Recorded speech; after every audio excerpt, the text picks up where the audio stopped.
আসসালামু আলাইকুম, কেমন আছেন সবাই? আশা করছি সবাই ভালো আছেন। সকাল সকাল বাজার থেকে সুন্দর ট্যাংরা মাছ আনা হয়েছে, সাথে আনা হয়েছে বড় আকারের একটা পাঙ্গাস মাছ। তো পাঙ্গাস মাছ কিন্তু আমার মেয়ের পছন্দের একটা খাবার, আর ট্যাংরা মাছ কিন্তু আমার পছন্দ। ট্যাংরা মাছ ঝোল করে রান্নাও ভালো লাগে, আলু টমেটো ধনিয়া পাতা দিয়ে রান্নাও ভালো লাগে।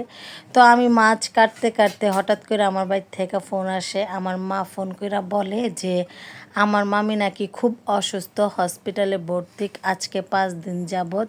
তো আমার বোনেরা দেখে আসছে, তো আমি বাকি আছি। তো ভাবলাম যে আজকেই আমি দেখতে যাবো। তো এই যে মাছগুলোর কাইটা কইটা ধুইয়া নিয়ে আসলাম, এখন হইতাছে গিয়ে আমি প্যাকেট করে ফ্রিজে রেখা দিমু। আর যেহেতু আমি মামিরে দেখতে যাবো, তো খালি হাতে তো আর যাওয়া যায় না। তো ভাবলাম যে বাইর থেকে কিছু রান্না বান্না করে নিয়ে যাই, মামি ডাইল ভাতটা তো খাইতে পারবো দুপুর, যেহেতু এখন বাজে 11টা। তো আমার যাইতে যাইতে দুপুর হইব। আর মামি ফল টল তেমন একটা কিছু খাইতে পারে না। আর ভাবছিলাম যে ডাব নিয়ে যাবো, মামির ডাব খাওয়া নিষেধ। তো এই যে আমি একটু পোলাও ভাত রানলাম, সাদা ভাত রানলাম, আর গরুর মাংস দিয়ে আলু দিয়ে ঝোল করলাম। আমার মামি শুটকির তরকারি খাইতে অনেক পছন্দ করে, এটার জন্য আমি মিষ্টি কদু দিয়ে শুটকি দিয়ে রান্না করছি। আর 5টা ডিমের দো পেঁয়াজি করছি, শসা লেবু এগুলোরে এখন আমি সুন্দর করে প্যাকেট করুম কইরা তারপরে রওনা দিয়ে দিমু। অলরেডি কিন্তু 2টা বাইজা গেছে।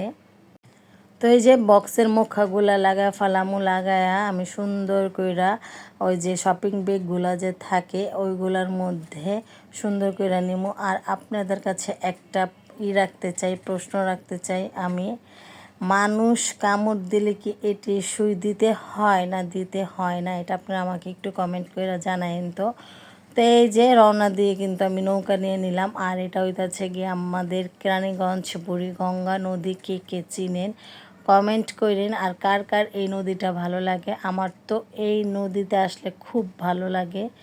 তো এই যে আমরা কিন্তু মামিকে দেখছি, দেখা তারপরে মামির কাছ থেকে বিদায় নিয়ে আমরা চলে আসা পড়ছি, কারণ হাসপাতালে ভিডিও করার মতো মোমেন্ট আমার ছিল না, যেহেতু আমার মামি খুব অসুস্থ।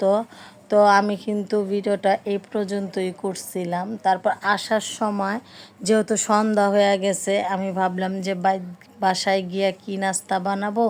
তো রাস্তা থেকে কিছু কিনা নিয়ে আমার মেয়ে খেয়ে পড়তে বসতে পারবে, যেহেতু ওর পরীক্ষা চলতেছে। তো এই যে আসার সময় চাউমিন নিয়ে আসলাম, আর নিয়ে আসলাম ফ্রাইড রাইস। ফ্রাইড রাইস ওর খুব পছন্দ, ওরে যদি 3 বেলা ফ্রাইড রাইস দেওয়া হয় ও 3 বেলাই খাবে। আর আমারে যদি 3 বেলা কেন 6 বেলা যদি ভাত দেওয়া হয়, আমি ভাত খুব পছন্দ করি। আর আমার জন্য নিয়ে আসলাম 4টা মোমো। মোমো আমার খুব পছন্দের একটা খাবার। তো কি আর করার, আজকে সন্ধ্যার নাস্তাটা এতটুকু ছিল। পুরো ভিডিওটা মিলে আপনাদের কাছে কেমন লেগেছে একটু কমেন্ট করেন, একটা লাইক দিন, ভালো লাগলে চ্যানেলটা সাবস্ক্রাইব করে দিন। আজকের মতন ভিডিওটা এই পর্যন্তই। আল্লাহ হাফিজ, আসসালামু আলাইকুম।